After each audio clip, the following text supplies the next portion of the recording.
Hello नमस्कार दोस्तों, स्वागत है हमारे एक और नए वीडियो में आप सभी का। तो दोस्तों, पलक को आज मम्मी से डांट पड़ा है। नहीं पलक, मम्मी गुस्सा कर रही है पलक को। मम्मी गुस्सा कर रही है, खाना नहीं दे रहे थे इसीलिए रो रही थी। और मेरा ये देखिए, और देखिए गाइज, ये दीपाली बनाई है ड्राइंग। पीछे देखिए। हाँ देखिए, ये दीपाली ड्राइंग बनाई है। लीजिए सट दीजिए। तो दोस्तों, फेविकोल से चिपका रही है। तो दोस्तों, आज की वीडियो में आप सभी को बताने वाले हैं, जितने भी हमारे ग्रुप डी के कर्मचारी हैं जो ग्रुप डी की तैयारी कर रहे हैं, कुछ दिन में ग्रुप डी में ज्वाइनिंग करेंगे, ठीक है, उनका अभी प्रोसेस चल रहा है। तो इन्हीं सब भाई का हमेशा कमेंट आता रहता है कि भैया जब ग्रुप डी में ट्रैकमैन पोस्ट पर ज्वाइनिंग करेंगे जुलाई के बाद तो पेमेंट कितना बन के आएगा, क्योंकि अभी इधर 3% डीए बढ़ने वाला है। पहले 60% था, जनवरी में 57 से 60 हुआ, और अभी 1 जुलाई 2026 से 3% और डीए बढ़ने वाला है, ठीक है। तो जब 3% डीए बढ़ेगा तो जो ट्रैकमैन का पेमेंट है उसमें कितना इजाफा हो गया, ठीक है। थोड़ा इसके बारे में आप एक वीडियो के माध्यम से बता दीजिए। तो ज़रूर दोस्तों, आप सबको ज़रूर बताएंगे वीडियो के माध्यम से। इससे पहले जो भी भाई हमारे इस वीडियो को पहली बार देख रहे हैं और चैनल पर पहली बार विजिट किए हैं तो कृपया करके चैनल को सब्सक्राइब कर दीजिएगा, वीडियो को लाइक कर दीजिएगा एंड शेयर कर दीजिएगा। नहीं क्या कर देंगे, शेयर कर देंगे। नहीं तो दोस्तों, आप सबको बता देते हैं कि जब 60% डीए था 60% डीए था तो अभी जुलाई में 3% बढ़ेगा, और जुलाई के बाद जितने भी ग्रुप डी में ज्वाइनिंग करेंगे, ट्रैकमैन हो गया चाहे अदर पोस्ट हो गया, क्योंकि अभी तो ग्रुप डी का फिजिकल चालू था, ख़त्म हो गया। फिर कुछ दिन के बाद वेरिफिकेशन होगा, मेरिट बनेगा, उसके बाद फिर ज्वाइनिंग होगा। तो ज़्यादा से ज़्यादा 2 से 2.5 महीना तक, 2.5-3 महीना लगेगा ज्वाइनिंग करते करते, ठीक है। तो ज्वाइनिंग करते करते 3 महीना लगेगा, तो फिर इसमें आपको जुलाई के बाद ही होगा। समझिए कि आपको सितंबर, अक्टूबर, नवंबर तक आपको ज्वाइनिंग करवा लिया जाएगा। तो इसमें आपका जो 3% डीए है जुलाई में बढ़ेगा, उसी में आपको जोड़ा जाएगा और वही मिलेगा आपको। तो 3% अभी जो डीए बढ़ने वाला है, तो पेमेंट में कितना इजाफा होगा, चलिए ये आप सबको बता देते हैं। जैसे ग्रेड पे तो 1800 रहेगा और बेसिक आपका 18,000 रहेगा, ठीक है। उसमें अगर डीए 3% जोड़ देते हैं तो आपको 29,340 रुपये बनेगा, ठीक है। 3% डीए जोड़ने के बाद, जैसे 60% है, अभी 60% चल रहा है करेंट में, ठीक है। और जब 3% डीए जुलाई में लगेगा तो आपका पेमेंट बढ़ के 29,340 रुपये हो जाएगा। और जो ट्रैकमैन पोस्ट पर ज्वाइनिंग करेंगे उनको रिस्क एंड हार्ड अलाउंस दिया जाता है 3,345 रुपया, ठीक है।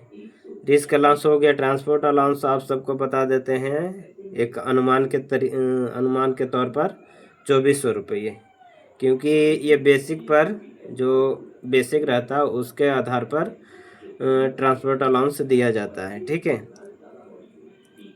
उसके आधार पर दिया जाता है, तो मैं अनुमान से आपको बता देता हूँ कि 2400 ट्रांसपोर्ट अलाउंस हो गया। नाइट ड्यूटी अलाउंस, जैसे ट्रैकमैन है तो उनको बहुत तरह का नाइट ड्यूटी लगाया जाता है। पेट्रोलिंग हो गया, ऑफिस में वॉचमैन हो गया, कॉशन ऑर्डर पर हो गया, बिल्डिंग का जो मशीन रहता है वहाँ पे भी नाइट में छोड़ा जाता है ट्रैकमैन को।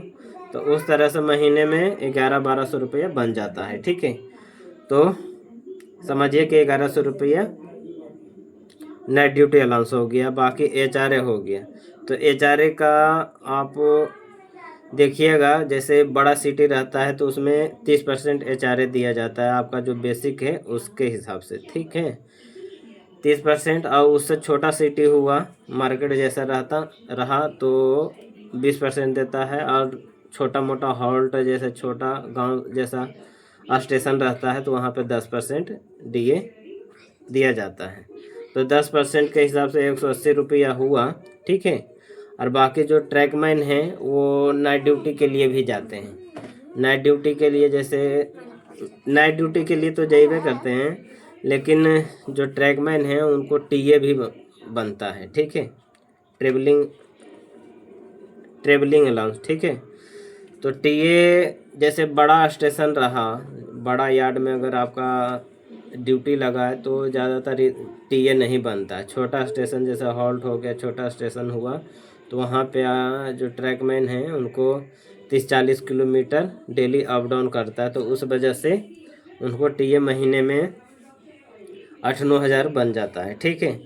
तो ये सब जोड़ जाड़ के हम तो 2 ही हज़ार अनुमान में रखे हैं नॉर्मली, कि किसी को ज़्यादा भी बनता है किसी को कम बनता है, तो नॉर्मली हम 2000 टीए रखे हैं। तो सबको अगर कैलकुलेशन करते हैं तो 39,000 समथिंग कुछ बनता है फर्स्ट पेमेंट। उसमें आपका कुछ कटौती होगा, NPS ये सब कटौती होगा, और जिस सिटी में रहते हैं, जिस राज्य में रहते हैं, जैसे हम कर्नाटका राज्य में रहते हैं तो 200 रुपया कर्नाटका टैक्स कटता है। किसी भी राज्य में रहिएगा तो उसका टैक्स आपको भुगतान करना पड़ेगा। और बाकी NPS का हो गया और वाटर का हो गया, हाउस का हो गया, इस तरह से समझिए कि कटेगा तो आपको 35-36 हज़ार तक फर्स्ट महीना आपका पेमेंट बनेगा। जो भाई ग्रुप डी में पहली बार ज्वाइनिंग करेंगे 1800 ग्रेड पर, और 18,000 बेसिक जिनका रहेगा उनका पहला मंथ का पेमेंट 36-37 हज़ार पेमेंट एकदम आराम से बनेगा। तो यही खुशखबरी आप सभी को देने का था। जो इधर 3% DA बढ़ने वाला है, तो जो नया ज्वाइनिंग करेंगे हम सबको तो मिलेगा ही मिलेगा। जो अभी नया ज्वाइनिंग ग्रुप डी में करेंगे किसी भी पोस्ट पर, किसी भी डिपार्टमेंट में, तो उनको 3% DA बढ़ के मिलने वाला है और पेमेंट में भी इजाफा होगा, ठीक है। तो दोस्तों आज के इस वीडियो में यही आप सभी को बताने का था कि 3% DA बढ़ेगा तो कितना पेमेंट बढ़ के मिलेगा जो भी नया ज्वाइनिंग करेंगे उनके लिए। तो सब चीज़ कैलकुलेशन करके मैं आप सबको बता दिया, और कुछ अनुमान के तौर पे बताया, जैसे नाइट ड्यूटी अलाउंस हो गया, HRA हो गया, टीए हो गया। तो ये सब एक्यूरेट नहीं बता सकते, कोई भी नहीं बताएगा, ठीक है। ये सेक्शन और स्टेशन के ऊपर डिपेंड करता है। बाकी जो रिस्क अलाउंस हो गया और ट्रांसपोर्ट अलाउंस हो गया और आपका जो DA है ये एकदम फिक्स रहता है, फिक्स रहेगा, ठीक है। बाकी जो नाइट ड्यूटी, HRA, टीए ये सब है थोड़ा आगे पीछे होता रहेगा। तो दोस्तों आपको इस वीडियो में बता दिए कि कितना फर्स्ट महीने का पेमेंट बनेगा जो भी ग्रुप डी में नया ज्वाइनिंग करेंगे उनके, ठीक है। तो सब चीज़ तो मैं आप सबको बता दिया। अगर कुछ पूछने का रहा, कुछ डाउट रहा तो कमेंट करिएगा, कमेंट के जरिए आप सबको बता देंगे, ठीक है। तो आज का ये वीडियो आप सबको कैसा लगा ये भी कमेंट करिएगा, और वीडियो को यहीं पे समाप्त करते हैं। फिर नेक्स्ट वीडियो में आप सभी से मिलेंगे, जब तक के लिए बाय।